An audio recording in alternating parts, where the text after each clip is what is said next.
Hello, my best bookies. Today I am doing a full review of The Queen's Rising by Rebecca Ross. So this is the first book I got ever in any uppercase, and it was very good. I'm not going to tell you my rating because over the course of the video that rating will develop, but I'm also kind of going to be describing to you how I review books in this video. So I do it as a 6-step process, mostly scientific, but there is a bit of feeling down in there too. And overall, I will be telling you my thoughts about this book, some critiques, some things I noticed, just a very detailed inspection of this book. It is not spoiler-free. However, I will tell you that I very much enjoyed it, but I will probably be talking about some plot points throughout this, I'm not sure. But it is not spoiler-free, so know that before you watch this video if you plan on reading this novel. This may not be the video for you, but it was a great novel, so I do really recommend it. So, step 1 is writing style. The book always starts off with 5 stars, so it automatically has a 5 stars, and I will slowly lower the rating based on my critiques as we go along. So, writing style. I really enjoyed the writing style. It reminded me of Leigh Bardugo, and I recently finished her Grisha trilogy, which is now my favorite trilogy of all time, so that was a very enjoyable aspect. I think the writing was great.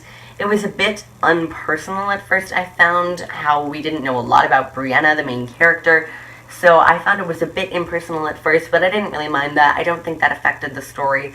And as we got more along, this is her debut novel, and I feel like she got more emotionally involved with the story as we did. So her writing got more personal, and overall, I think it developed well, which is something I can totally appreciate. So after writing style happened, this book was still at 5 stars. So now we've got character depth, which is session 2.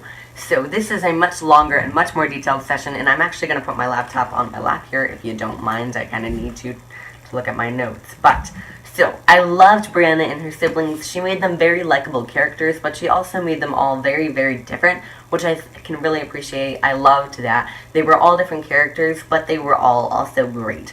So, Brianna is kind of this darker person. She reminded me a lot, again, of Alina from the Grisha trilogy by Leigh Bardugo. So this was very Grisha-esque in my opinion, and I really enjoyed that. I didn't find it eerily similar where I couldn't stop seeing connections, but every once in a while I could compare it, and I enjoyed that. So, some events were portrayed in ways I didn't enjoy. I thought some of the characters got a bit petty and jealous over the course of the story, which I was a bit annoyed with. I thought it was such a great story that things like that didn't really need to occur, but overall, I was able to move mostly past those, and that's kind of just what happens in some novels. Mostly you love it, but you gotta move past some parts you weren't such a big fan of. So, kind of towards the beginning of the novel, I wrote down, I feel she has developed well presently, but that I am lacking in the way of her past. However, I think that was part of the story now that I finished it. You don't learn a ton about her past, but that's because a lot of the story is about finding out who her parents were and her heritage and her lineage. So it was okay, but I did feel I could have used a few more background stories, a bit more learning about who Rebecca or Brianna truly was. But overall, I didn't find that a huge issue, and that was mostly at the beginning. The rest was very much about Brianna finding out who she was actually, so that kind of changed. And despite how I did say previously in writing style that I feel like it was a bit impersonal, I feel like I know the characters and love them as my family somehow too. It's a very oxymoronic kind of thing, but I loved the characters. I felt close to them. I felt like I was standing next to them in the room while the scenes unfolded, and I really appreciated being able to get lost in such a descriptive, fun world. And characters, again, this book was very much about female power, and I am fine with that. That's fine. But I am an equalist. I support equal gender power. I don't support feminism specifically or male specifically either. And I felt this novel at times could be a bit more on the female side and trying to portray that females are more powerful than males rather than the equalist idea, which I am a fan of. So I had a few moral problems with this story, but mostly I was okay and able to move past that because it wasn't a huge part of the novel. So at the end of character depth, this novel went from a 5 stars to a 4.75 stars. Next up, we have section 3, plot/storyline.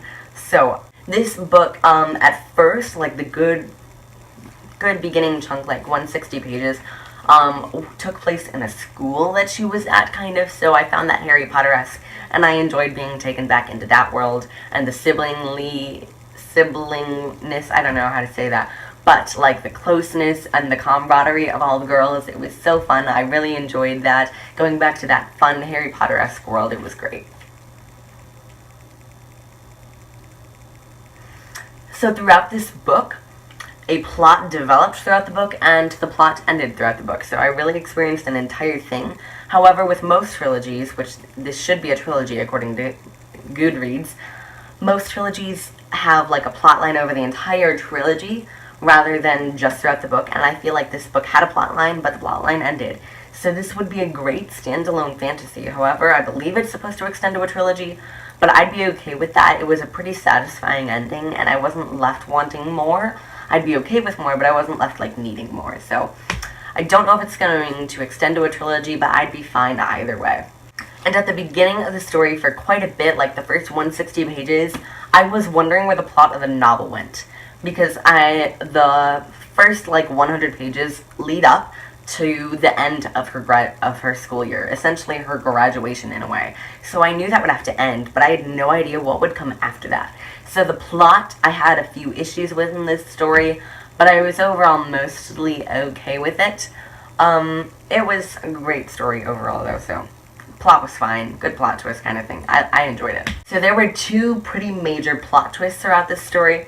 The first one being when she found out that, what's his name? Jacques, or why do I want to say Jacques? Jourdain. So, the plot twist when we found out that he was a member of the royal parties, he was Morgaine or McQueen, I believe. That was crazy. I did not expect that. For some reason I was like mind blown, and that he had lost his wife and stuff. That was crazy, so sad, so unexpected. That was quite the plot twist.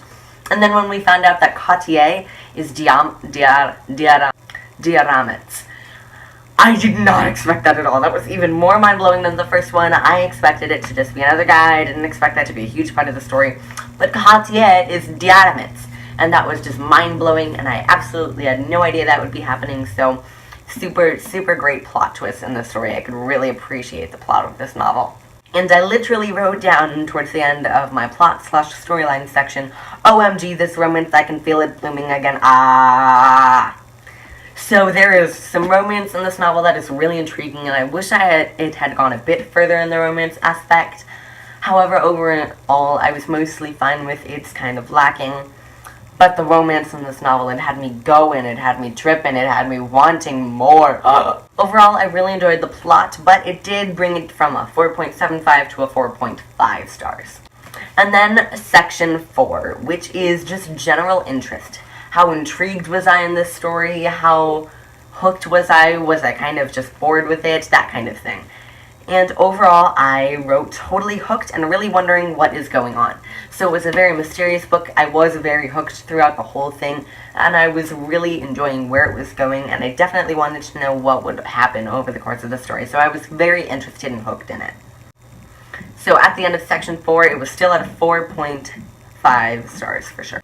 Then is section 5, just general things I feel could have been better, so I call it general errors. But just things that I feel the author didn't do so well and that she could have improved upon. So, there are parts of this story that are told as memories, and I felt those were told really cheesy, really straightforward, and like it didn't develop too well. So there were some parts there where I feel like cheesiness was a problem, but I mean, that's something I can't really fault her for. It was just how cheesy the novel was. And some people like more cheese than others, and I am definitely a less cheesy person.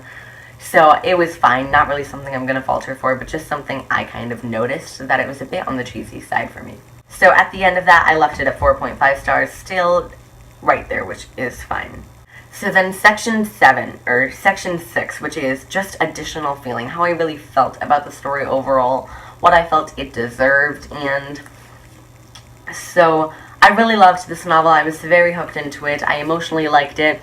In this category, I allow myself to give up to 1 star or to take away up to 1 star. So this novel could have gone up to 5 stars, or it could have gone down to 3.5 stars, just on how I felt about it. And that is a major part of my rating system, that even though I have a lot of it down to a science, I still have to consider how I felt about the novel overall. So I didn't take away or add anything. I actually kept it at 4.5 stars. I felt that was a good rating for the novel. I really enjoyed it. I loved how it reminded me of Harry Potter and the Grisha trilogy. Definitely a sentimental, fun novel for me, getting in the uppercase box. It was just overall a great experience, and I really loved the cover so much. Oh my god, it's just amazing. That was like my favorite part of the story, the cover. It was great. Awesome. But so yes, at the end, I gave this book a 4.5 stars. Really enjoyed it. Really had a fun time reading it. And it was a book I would totally recommend to any fantasy or overall book lovers. Alright guys, I hope you enjoyed that. That was my first full review of one singular novel, and I hope you guys liked that. I hope you found that fun. I will probably do that every month with all the uppercase book boxes. But that was my review of The Queen's Rising by Rebecca Ross. I hope you enjoyed this. I will see you soon with another video. Bye.